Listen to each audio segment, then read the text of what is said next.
이제 마태복음 16장까지가 사실은 예수님께서 그 갈릴리를 중심으로 한 그 사역을 대부분 마치는 그런 장입니다. 그리고 이제 예수님께서 예루살렘으로 올라가시면은 예루살렘에서 고난 당하시는 일들이 대부분 이제 28장까지 기록이 되어 있습니다. 그렇기 때문에 우리가 이 마태복음을 깊이 묵상하면서 주님께서 그 갈릴리와 이방 땅을 다니시면서 행하셨던 그 사역을 통해서 우리에게 어떤 사랑을 베푸셨고 그리고 우리를 어떻게 구원하려고 하는지 그 의미를 우리가 살펴볼 수 있는 그런 시간이었습니다. 예수님께서는 이제 마태복음 14장에서 오병이어의 기적을 베푸셨고요. 그리고 마태복음 15장에서 칠병이어의 기적을 베푸셨어요. 그래서 오병이어 기적을 통해서는 5천 명을 먹이셨고 그리고 마태복음 15장 칠병이어의 기적에서는 4천 명이 넘는 사람들을 베푸셨어요. 그 말씀에 대한 정리가 바로 오늘 16장 1절부터 12절까지의 말씀이라고 우리가 볼 수가 있습니다. 이제 여기서 중요한 것은 주님께서 제자들에게 강조하시는 것은 뭐냐면은 바리새인과 사두개인들의 누룩을 주의하라. 이렇게 말씀을 하셔요. 그런데 이 성경에서 나오는 누룩이라고 하는 것들은 대부분 안 좋은 의미로 쓰였어요. 그래서 6월절 이스라엘 백성들이 6월절 어린 양을 잡고 또 무교절을 보낼 때 그때 가장 먼저 행해야 됐던 일들이 집안에 있는 누룩을 다 없애버리는 거예요.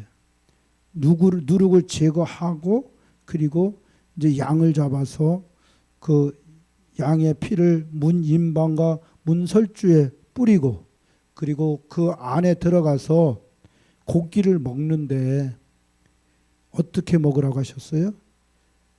생으로 날로 먹지 말고 또 삶아서 먹지 말고 어떻게 하라고요? 구워서 불에 구워서 먹으라고 하셨어요. 이 말씀에 굉장한 의미가 있더라고요. 생으로 먹는다는 것은 뭐냐면은 하나님의 말씀을 변질시키지 말라는 거예요. 네 마음대로 거기다가 붙이고 떼고 네 마음대로 하지 말라는 거예요. 그리고 삶아서 먹는다는 것은 그 말씀을 그 말씀 역시도 네 마음대로 가공해서 먹지 말라는 것이죠.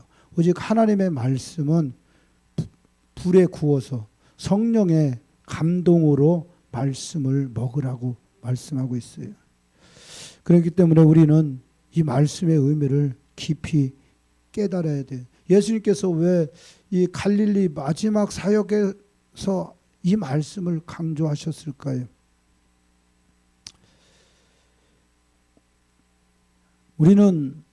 우리도 말씀을 먹은 사람들입니다. 그리고 그 말씀을 앞으로도 먹으면서 살아가야 되는 사람들이에요. 어제 내가 기도원에 있는데 그저께인가 그 전에부터 알던 그 신천지 여자가 자꾸 문자를 보내와. 전에 차단을 시켰는데 다시 그 아이디를 바꿔갖고 문자를 다시 보내더라고요. 그러길래 내가 그랬어요. 자꾸 다른 사람까지 지옥으로 끌고 가지 말고 정신 차리라고 그랬더니 요한계시록 22장 그 말씀을 보라는 거예요. 교회가 성도들을 지옥으로 끌고 가고 있다고 그렇게 저한테 답장을 했더라고요. 그래 이런 쓰레기 자꾸 보내지 말라고 그렇게 얘기하고 말았어요. 이 이단들은요, 이단 사상이 한번 미혹되면은 아무리 설득을 해도요, 흔들림이 없어요. 참 이단들 대단해요. 우리는 몇 번 유혹하면 대부분이 넘어가는데, 돈 주면 넘어가고 위협하면 넘어가고 막 넘어가는데, 이 이단들은 위협을 하고 돈을 주고 수단과 모든 수를 다 써도 안 넘어가더라고요.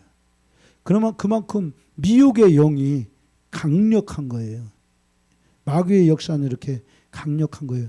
우리는 어물쩡하게 이렇게 믿는다고 하면서 사실은 거기다 여러 가지를 섞어서 믿거든요. 첨가해서 믿어요. 내 마음대로 내 환경과 내 사정에 따라서 말씀을 해석해서 그렇게 믿어요. 그런데 이단들은 골수예요.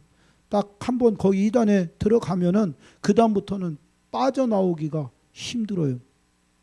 요즘 언론에서 지금 주목받고 있는 사람이 JMS잖아요. 거기도 보면은 아니 그 JMS라고 하는 사람이 이미 법정에서 판사로부터 당신은 유죄입니다 하고 판결을 받았거든요. 그런데 이 사람들은 그렇게 생각 안 해요. 우리 메시아가 핍박을 받는다고, 예수님께서 고난을 당하고 핍박을 당하셨던 것처럼 우리 메시아도 그렇게 핍박을 당하고 고난을 당하는 거라고 그렇게 해석을 해버려요. 그래서 그 교주가 감옥에 가 있음에도 불구하고 그 조직이 조금도 흔들리지 않고 그대로 다 유지가 되고 있더라고요. 그걸 보면서 저도 어제 그거를 잠깐 이제 보면서 과연 우리는 그렇게 할 수 있을까? 정말로 목에 칼이 누가 목에 칼을 대고 당신 예수를 부인하지 않으면 죽여버리겠다고 했을 때 과연 견뎌낼 수 있을까? 또 우리 앞에서 우리 자녀를 잔인하게 살해했을 때, 자녀가 2명 있다고 했을 때 한 자녀를 그 자리에서 아주 잔인하게 살해했을 때, 그리고 살해하고 나서 2번째 자녀를 죽이겠다고, 똑같은 방법으로 죽이겠다고 협박할 때 과연 우리가 거기서도 그래도 내가 예수 믿는 것을 포기하지 않겠다고 믿음을 지키겠노라고 우리가 자신할 수 있을까? 한번 생각을 해봤어요. 저도 장담 못하지만은 우리 성도들 대부분이 그 대목에서는 장담을 할 수가 없을 거예요. 왜냐? 가장 약한 게 자식이거든요. 그냥 자식은 잘못을 하더라도 그 짐을 내가 지고 가고 싶은 것이 부모의 마음이잖아요. 그런데 하나님께서는 그것조차도 허용하지 않으시잖아요. 아브라함이 100세의 아들을 낳았어요. 100세의 아들을 낳았으니 그 아들이 얼마나 사랑스럽겠냐고요. 눈에 넣어도 아프지 않을까. 혹 부르면 날아갈까. 진짜 얼마나 금이야 옥이야 키웠겠어요. 그런데 그 아브라함이 아들을 사랑하는 마음이 하나님을 능가하는 것을 하나님께서 보신 거예요. 그래서 뭐라고 말씀하셔요? 아브라함아, 네 독자 이삭을 데리고 사흘길을 가서 내가 지시하는 산 거기서 잡아서 나한테 번제로 드려라. 상상조차 할 수 없는 그 일을 하나님께서 명령하셨는데, 놀랍게도 아브라함은요 그 말씀에 100% 순종돼요. 100%. 그 전까지는요 이 아브라함도 얼마나 연약한 존재였는지 몰라요. 본토 친척 아버지 집을 떠나 내가 지시할 땅으로 가라고 하시는 그 하나님의 말씀을 따라서 가나안 땅까지 왔지만, 그러나 그 가나안 땅의 형편과 사정이 환경이 녹록지가 않았어요. 이미 그 땅은 비어있는 땅이 아니라 이방 족속들이 다 차지하고 있는 땅이었어요. 가나안 7족속이 그 땅을 다 차지하고서 이미 터줏대감이 다 돼 있는 상황이었어요. 그래서 아브라함은 여기서 조금 저기서 조금 자꾸 옮겨 다니는 거예요. 그래서 장막을 여러 번 옮기는 거예요. 창세기 12장에 나와 있는 그 얘기는 뭐냐면 그 사람들하고 사이에서 뭔가 편치 못했기 때문에 자꾸 이주를 하게 되는 거예요. 그러다가 어디로 가요? 애굽으로 넘어가는데 그 애굽에 가기 전에 하나님께서 아브라함의 믿음을 시험하시는데 어떻게 시험하시느냐? 먹을 것이 없게 만들어버려요. 기근이 일어나게. 그래서 막 양떼, 소떼 막 이런 것들이 막 먹을 것이 없어서 죽어 나자빠지는 거예요. 그리고 이제는 그 종들마저도 이제 먹을 것이 근근해지는 거예요. 그런 상황이 되니까 아브라함이 애굽에는 식량이 넉넉하다는 얘기를 듣고 살기 위해서 애굽으로 넘어가요. 아브라함이 신앙이 흔들렸던 거예요. 아브라함은 하나님의 약속의 말씀을 믿었어야 돼요. 하나님이 뭐라고 하셨어요?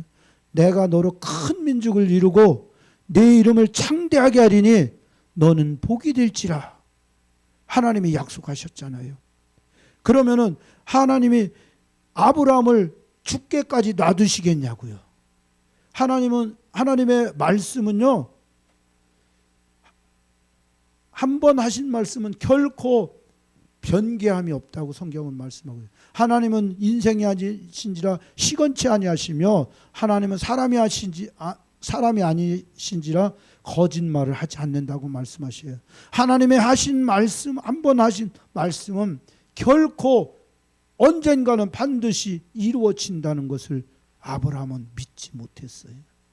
그래서 그대로 있으면은 가축이 죽고 종이 죽고 아마 자기도 죽을 것 같아서 그래서 애굽으로 넘어갔던 거예요. 그 애굽으로 넘어갔더니 살기 위해서 애굽으로 넘어갔더니 어떤 일이 일어났어요? 애굽에서 아내를 누이라고 속였다가 뺏겨버리잖아요.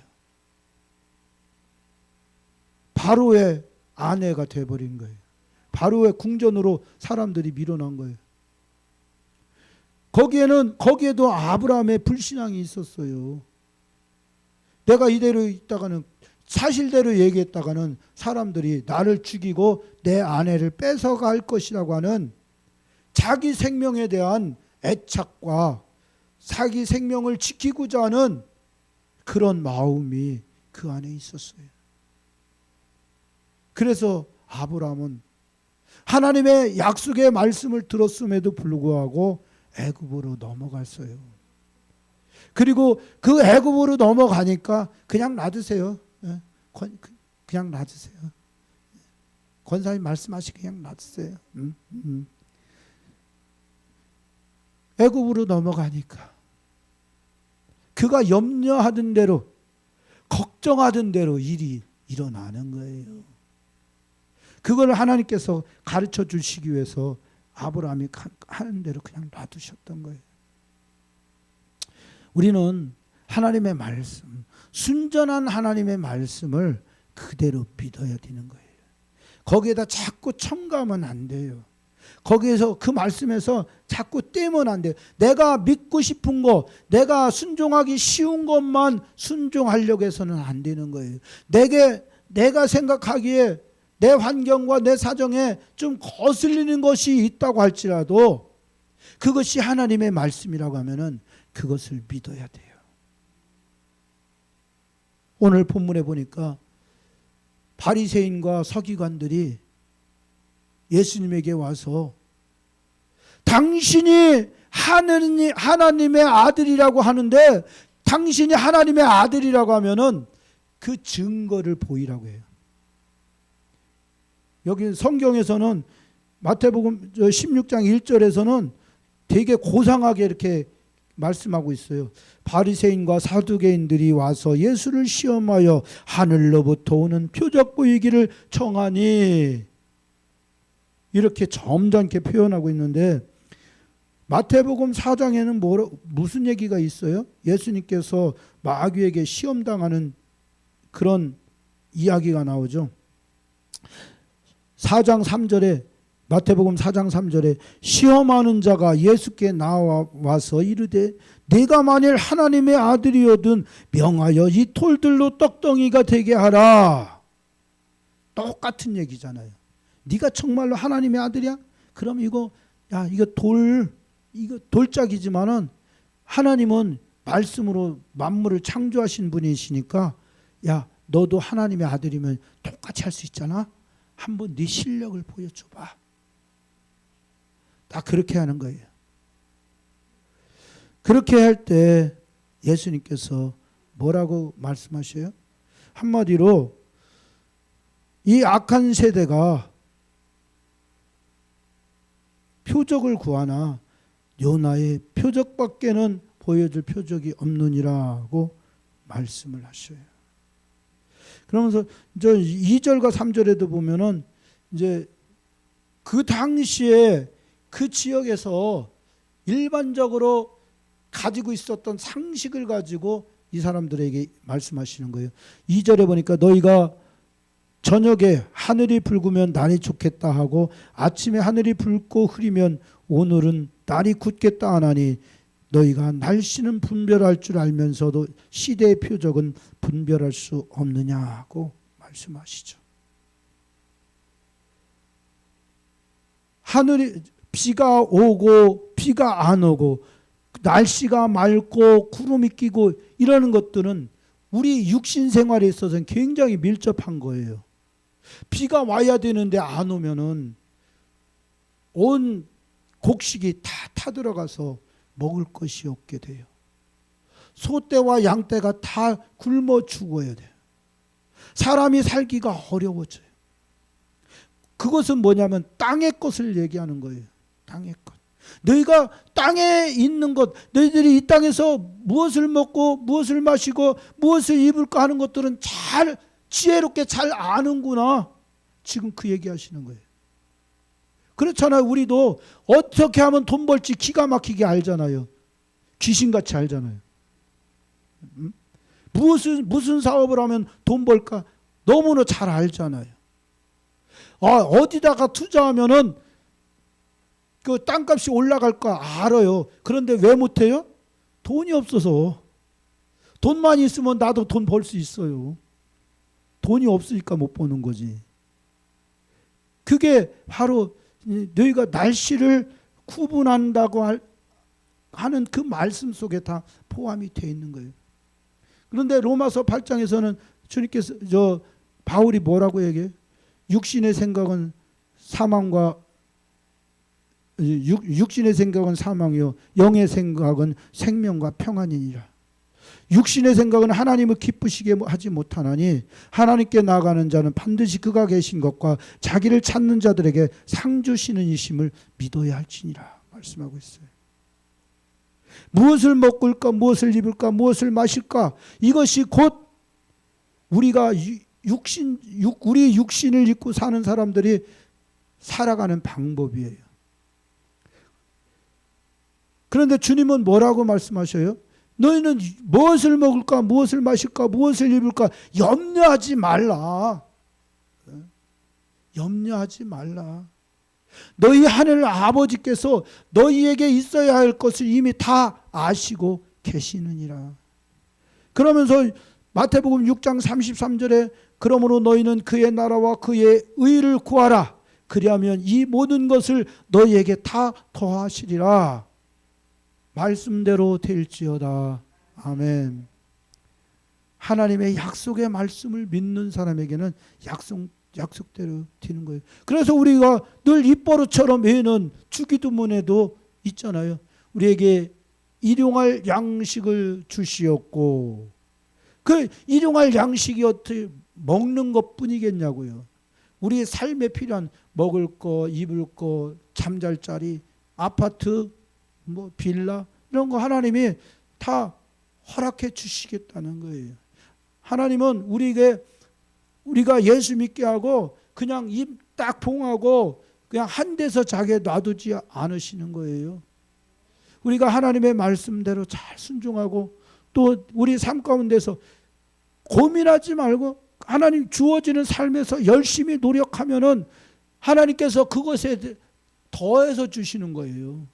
그냥 하나님의 약속의 말씀은 있으니까 그냥 감나무 밑에서 누워갖고 감이 똑 떨어져갖고 내 입으로 쏙 떨어지기를 바라고 누워 있어봐요. 백날 누워 있어봐요. 내 입으로 떨어지는 거 하나나 있나. 옆으로는 왜 이렇게 잘 떨어져? 저쪽으로 또 떨어지고 여기 떨어지고 뒤로 떨어지고 앞으로 떨어지고 다 떨어지는데 내 입으로 들어온 건 아무것도 없어요. 그것이 우리도 구하라 주실 것이요 찾으라 찾아낼 것이요 문을 두드리라 그리하면 너희에게 열릴 것이라고 말씀하셨어요. 찾고 두드리는 것은요 우리의 손과 발로 해야 되는 것들이에요. 가만히 기도했다고 구했다고 가만히 입만 벌리고 누워있는다고 해서 방에 누워서 기도만 하고 있어봐요. 그래 너는 계속 기도만 해라. 성경은 분명히 우리에게 찾고 두드리는 것까지 하라고 손발을 움직여서 열심히 노력하라고 말씀하고 있어요. 그렇게 할 때 우리 하나님이 더해 주시는 거예요. 붙들어 주시는 거예요. 전에는 그러니까 이방인들은 전부 다 안 믿는 사람들은 자기 힘과 자기 노력으로 그거 다 감당해야 됐어요. 그러니까 시련이 들어오고 실패하고 그러면 얼마나 힘들고 해서 인생을 포기하고 싶은 그런 생각이 들겠냐고요. 그렇지만 우리 크리스찬들에게는 하나님께서 그래 내 아들아 내 딸들아 네가 조금만 열심히 해. 그러면 내가 너 도와줄게.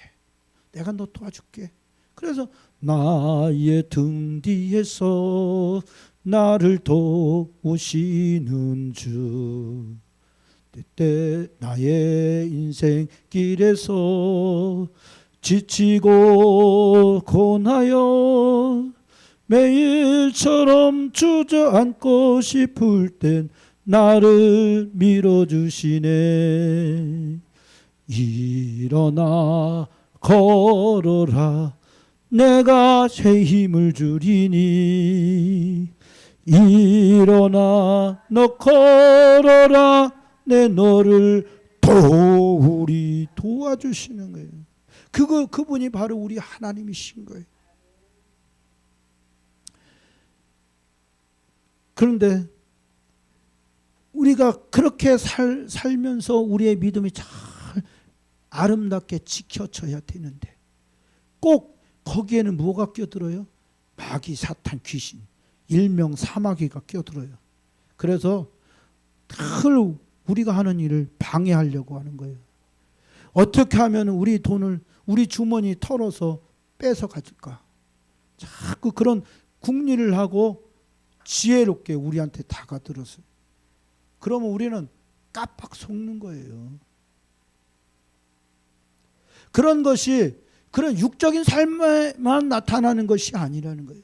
영적인 삶에도 똑같은 현상이 나타나는 거예요. 지금 바리새인과 이 서기관들이라고 이 사두개인들이라고 하는 사람들은 어떤 사람들이냐? 우리는 지금 성경을 최고의 권위로 두잖아요. 이거 성경을 하나님의 말씀이라고 여겨서 성경을 최고의 권위로 둬요.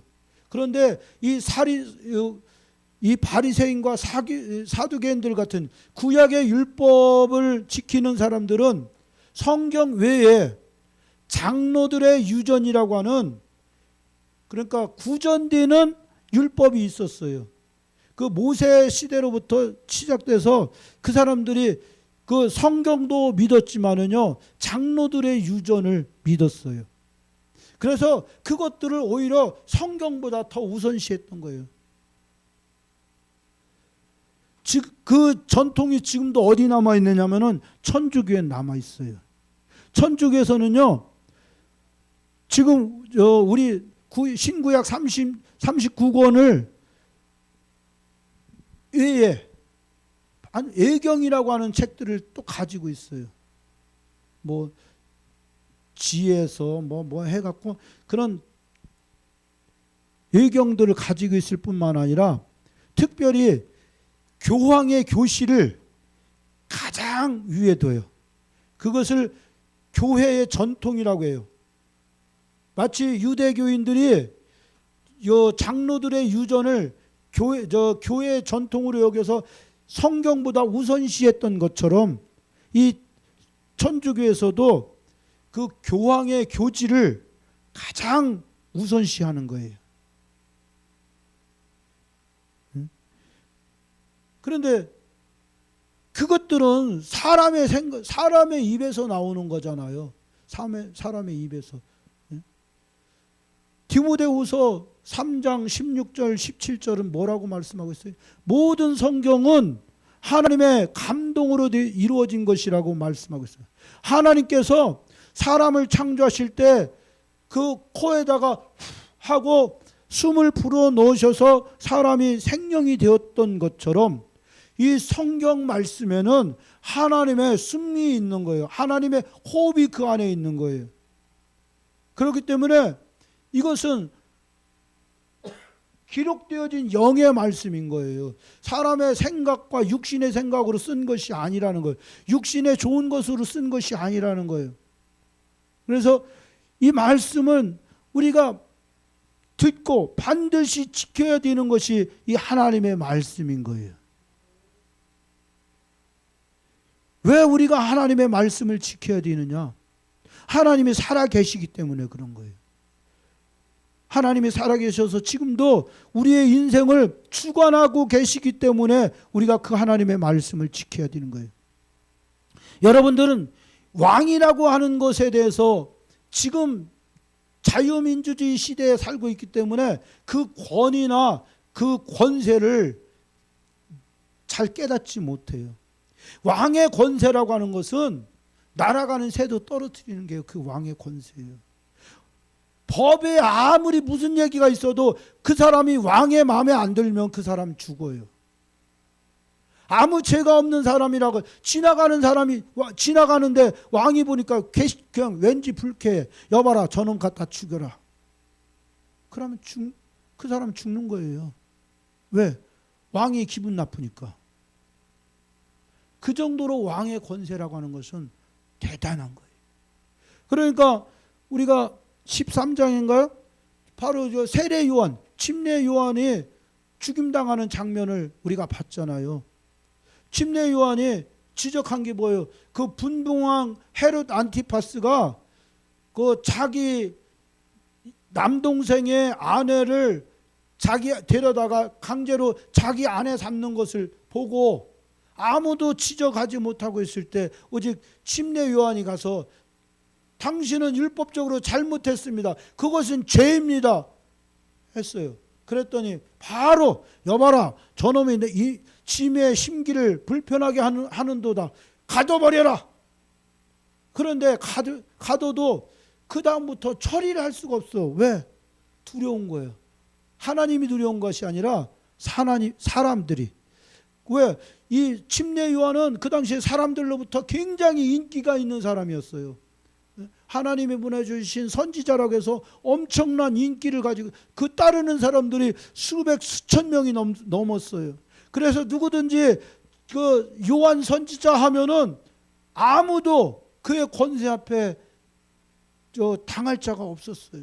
그만큼 대단한 권세가 침례 요한에게 있었기 때문에 침례 요한을 가두긴 가뒀지만 그것도 사실은 부담이 됐어요. 그래서 어떻게 해서든지 침례 요한을 풀어주고 싶었어요. 그런데 그래도 풀어줄 수가 없는 거예요. 왕의 권위 때문에. 그러다가 결국은 그 침례 요한의 목을 자르는 것이 어떻게 잘라요?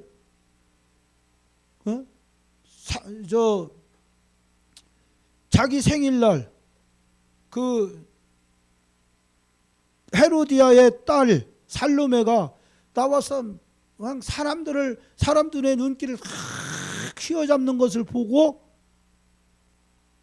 네 소원이 무엇이냐? 내가 네가 이 나라의 절반을 달라게도 주리라 그랬는데 헤로디아가 살로메아가 뭐라고 그래요? 침례 요한의 머리를 베서 소반에 담아서 내게 주시오. 그랬더니 잠시 고민하다가 바로 그 아이의 청대로 침례 요한을 목을 잘라서 정말로 쟁반에 담아서 그 아이에게 바치는 거예요. 이게 왕의 권세예요. 왕은 하나님을 두려워하지 않아요. 오히려 백성들 더 두려워, 사람을 두려워해요. 그 안에 믿음이 없으니까요. 그렇게 해서 결국은 제가 이제 얘기하는 게 그게 바로 왕의 권세예요. 우리 주님이 그런 분이셔요. 우리 주님은 우리를 살리기도 하시고 죽이기도 하시며 또한 지옥에 던져넣기도 하실 수 있는 분이 우리 주님이에요.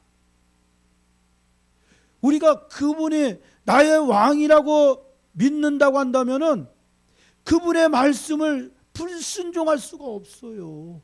왜? 지옥으로 떨어지는데. 그런데 이단들은 그렇게 안 해요. 자기 교주가 한 말이 곧 하나님의 말이래요. 그래서 성경에 무슨 말씀이 있든지 중요치 않아. 자기 교주가 한 말이 곧 진리예요. 그래서 자기만 이단으로 지옥으로 들어가는 것이 아니라 다른 사람들까지도 지옥으로 끌고 들어가는 거예요.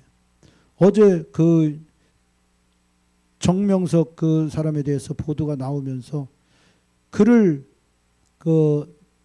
그에게 그런 여자들을 미인들만 골라서 바쳤던 여자가 지금 1인자가 돼 있다고, 그 2인자가 돼 있다고.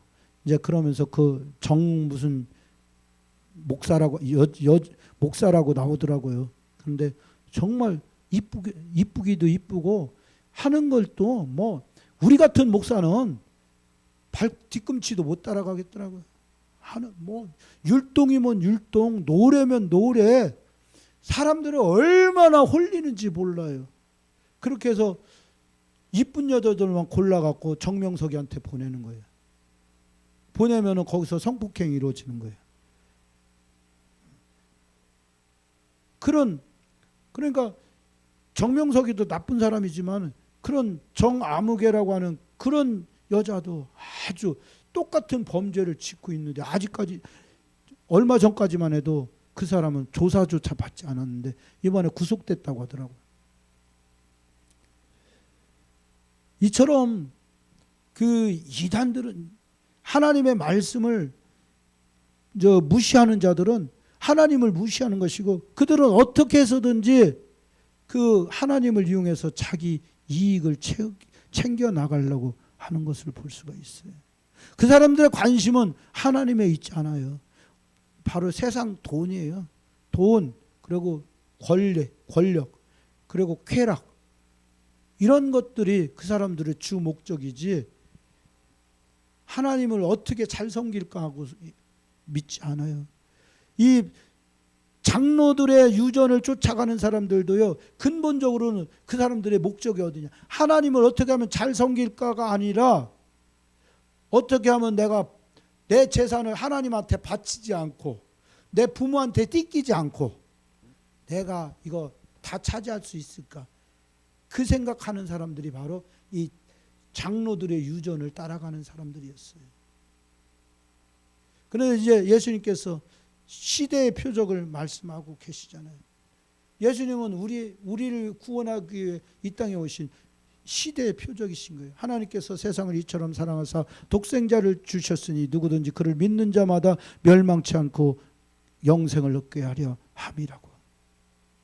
그래서 누구든지 그를 믿으면 구원받고 영생에 들어가는 거예요. 그런 이제 압축된 표적이 뭐냐면은 바로 요나의 표적이죠. 요나가 물고기의 뱃속에 들어가서 사흘 동안 그 속에 있다가 다시 물고기가 뱉어내서 물 밖으로 나오잖아요. 우리 그것은 곧 예수 그리스도의 그 십자가와 그리고 장사 지낸 바 되었다가 사흘 만에 죽은 자 가운데서 살아나시는 예수 그리스도의 십자가와 부활을 상징하고 있는 거잖아요. 다 알고 있는 얘기잖아요. 그런데 그 예수님은 왜 부활하셨을까요? 바로 물론 성도들을 구원하기 위해서 부활의 모습을 보여주시기도 하셨지만은 우리 곧 성도들이 예수님과 똑같이 부활하게 될 것이라고 하는 것을 미리 보여주신 거예요. 거기에 우리의 소망이 있는 거예요. 우리가 예수를 믿었는데 죽었다가 살아나지 못한다고 하면, 부활하지 못한다고 한다면 우리의 믿음 헛거라는 거예요. 예수님께서 죄가 없으시기 때문에 사망 권세를 이기시고 부활하셨던 것처럼 우리 성도들도 예수를 믿기 때문에 죄가 깨끗이 지워지는 거예요. 덮어지는 거예요. 그래서 그 후에는 우리도 주님께서 오시는 그때에 볼지어다 천사장의 호령과 나팔소리로 주가 강림하시리니 주 안에서 죽은 자들이 무덤에서 일어날 것이며, 그리고 또 살아서 주를 믿는 자들도 공중으로 들려올림을 받게 돼서 주님을 볼게 될 것이라고 말씀하시잖아요. 그게 우리의 소망인 거예요. 그것은 뭐냐면은 우리의 죄가 깨끗하게 처리됐다는 거예요. 더 이상 아무런 죄가 없다는 것을 얘기하는 거예요. 그래서 우리는 구원받은 하나님의 백성으로서 들려올림을 받고, 죽었다가 살아나서 들려올림을 받게 되는 거예요. 그것이 바로 요나의 표적의 의미라고 할 수가 있는 거예요. 그리고 우리가 그것을 믿고 가는 거예요. 이 땅에서 사는 삶은 잠깐이에요. 그렇지만은 누구나 한 번 죽는 것은 정해진 것이요, 죽은 다음에 심판이 있다고 하는 하나님의 말씀처럼 세상은 지금 그렇게 움직이고 있기 때문에 우리가 살아도 주를 위해서 살고 죽어도 주를 위해서 죽고 사나 죽으나 오직 우리는 예수를 믿는 믿음 안에 있게 돼야 되는 거예요. 그래서 지금 여러분들이 그냥 지금 벌써 몇 주 동안 열심히 연습해 갖고 오늘 이렇게 섰잖아요. 이것이 뭐예요? 사람 보기 좋으라고 하신 거 아니잖아요. 하나님께 영광 돌리기 위해서 예배잖아요. 이것이 목사는 설교를 통해서 예배를 드리지만 저 성도님들은 또 이렇게 율동을 통해서 하나님 앞에 몸으로써 하나님 영광 올려드린 거예요. 그 값어치는 똑같은 거예요. 목사가 설교하는 거나 우리 성도님들이 그처럼 충성과 헌신과 봉사로서 하나님 앞에 나가는 거나 다 똑같다는 것을 우리는 아시고 이것이 얼마나 귀한 것인지 깨달아야 돼요. 시간이 많이 갔지만 잠깐만 하고서 마치겠습니다. 그런데 이제 그것을 마치고서 예수님께서 그것을 떠나시잖아요. 왜 떠나셔요? 믿지 않기 때문에 떠나는 거예요. 주님은 우리가 믿지 않는 것에 대해서 굉장히 슬퍼하시는 거예요. 우리에게서 떠나시면 우리는 희망이 없어지는 거예요. 지금 이건 상징이 있어요. 제가 기도원 설교에서도 떠나는 거에 대해서 한참 설교를 했는데 우리는 주님이 떠나가 하시면 안 돼요. 주님 발 꼭 붙들고 주님과 함께 동행해야 되는 거예요. 그리고서 이제 예수님께서 호수 건너편으로, 바다 건너편으로 가라고 하셨는데 아차! 어쩌나 먹을 걸 안 갖고 왔네 하는 거예요. 그때 예수님께서 6절과 7절에 6절에 이렇게 말씀하시죠. 삼가 바리새인과 사두개인들의 누룩을 주의하라. 이것이 지금 제자들은 뭘로 들었냐면은 바리새인과 사두개인들이 가지고 있는 그 빵울 때 쓰는 누룩, 효모를 가지고 얘기하시는 줄 알았어요. 부풀리는 때 쓰는 그건 줄 알았어요. 그런데 주님께서 뭐라고 말씀하셔? 8절에 믿음이 작은 자들아 어찌 떡이 없으므로 서로 논의하느냐. 너희가 아직도 깨닫지 못하느냐. 떡 5개로 5천 명을 먹이고 주운 것이 몇 바구니며 떡 7개로 4천 명을 먹이고 주운 것이 몇 광줄이었는지를 아직도 기억하지 못하느냐. 내가 너희들 삶의 공급자가 되는 것을 아직도 모르느냐. 그 떡이 어디서 왔느냐? 너희들이 만들었느냐? 너희들이 어디 가서 사왔느냐? 그것은 세상에서 얻은 떡이 아니라는 거예요. 하나님께서 하늘에서 공급해 주신 만나, 그것이 바로 하나님의 말씀이잖아요. 주님은 말씀으로 사람들을 먹이신 거예요. 뭐가 있어서 먹이신 것이 아니라 도시락 5천 개를 만들고 또 도시락 10,000개를 공급해서 먹이신 것이 아니라 하나님께 작은 아이가 드린 작은 헌신, 그것을 가지고 하나님 앞에 올려드리고 축사했더니 하나님께서 위로부터 만나를 공급해 주신 사건이 오병이어와 칠병이어 사건이라는 거예요. 그것이 곧 말씀이라는 거예요. 그래서 예수님께서 끊임없이 말씀하시는 게 사두개인들, 바리새인들과 사두개인들의 누룩을 주의하라. 누룩이 뭐냐? 아까도 말씀드렸죠. 말씀을 경홀히 여기고 말씀을 덧붙이고 말씀에 빼내고 하는 그런 행위들을 하는 자들의 가르침을 얘기하는 거예요. 오늘날 목사 중에도 비슷한 그런 목사들이 많이 있어요. 여러분들 조심해야 되는 거예요. 하나님의 말씀이라고 다 같은 말씀이 아니라 혹시 말씀을 변질시키고 있는 것은 아닌지. 이 시대가 그런 것들을 더 구분하기가 어렵거든요. 지금 우리는 말씀의 홍수 속에 살아가고 있어요. 그 말씀의 홍수 속에서 정말로 진리의 말씀, 참된 말씀이 무엇인 말씀인지 우리가 늘 분별할 수 있어야 되는 거예요. 그 분별은 다른 게 없어요. 기도해야 돼요. 기도해서 성령님께 가르쳐 주시옵소서. 깨닫게 하여 주옵소서. 말씀의 지혜를 내게도 더하여 주옵소서. 말씀을 읽을 때 이 말씀이 무슨 말씀인지 깨닫게 하여 주옵소서. 그리고 말씀을 끊임없이 읽어야 되는. 한국 교회 성도들의 특징이 뭐냐면 성경을 안 읽는다는 거예요. 성경은 교회에 올 때 가지고 나오는 가방과도 같은 그런 역할밖에 안 해요. 집에다 놓고 성경책이 닳도록 읽어야 되는 거예요. 그래 읽으면 읽을수록 하나님께서 부어주신 그 오묘한 진리가 그 속에 숨어 있기 때문에 그런 거예요. 그래서 정말로 이 시대 주님께서 뭐라고 말씀하셔요? 음란하고 악한 세대라고 말씀하시잖아요. 우리를 미혹시키려고 하는 그런 음란한 자들이 우리 주변에 널려 있다는 거예요. 그래서 우리가 이것들을 분별하고 정말 하나님의 주시는 은혜 안에서 우리가 살아가야 될 줄 믿습니다.